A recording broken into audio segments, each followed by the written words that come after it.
आज हम आपको एक पिता और एक बेटी के प्यार की कहानी सुनाते हैं। यह कहानी एक पिता और एक बेटी के बचपन से लेकर बुढ़ापे तक की कहानी है। संदीप नाम का एक व्यक्ति था जिसकी पत्नी को एक बेटी हुई। उसकी पत्नी बेटी को जन्म देते ही भगवान को प्यारी हो गई। संदीप ने अपनी लड़की को बचपन से ही पालकर बड़ा किया।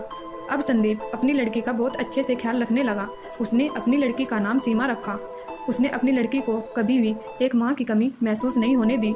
वह उसको पार्क में लेकर जाता, उसके साथ खूब मस्ती करता, उसके साथ खेलता, उसको झूला झुलाता, उसके साथ घर पर आकर भी खेलता और उसको एक माँ की तरह पढ़ाई भी कराता। समय के साथ संदीप की उम्र ढलती जा रही थी और उसकी बेटी की उम्र बढ़ती जा रही थी। वे दोनों अपनी लाइफ में बहुत ज़्यादा खुश थे। संदीप अब बहुत ज़्यादा बूढ़ा हो चला था और काफ़ी बीमार भी रहने लगा था।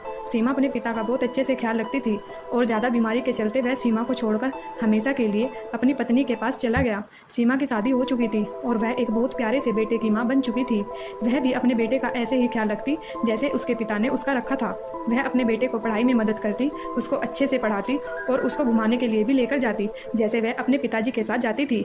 अपने पिता के द्वारा किया गया एहसान उसको तब पता चला जब वह एक बच्चे की माँ बन गई थी। वह संदीप की तस्वीर के सामने बैठकर अपने पिता की सारी बातें याद करती है। किस तरह उसके पिता उसको घुमाने के लिए लेकर जाते थे और किस तरह उसके पिता उसको एक झूले पर झुलाते थे।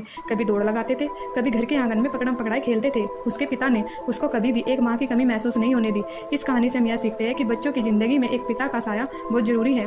पिता एक पेड़ की छांव की तरह है, बच्चे को हमेशा छाया देता है। ऐसी ही और कहानी देखने के लिए हमारे चैनल को सब्सक्राइब करें और वीडियो को लाइक करें। धन्यवाद।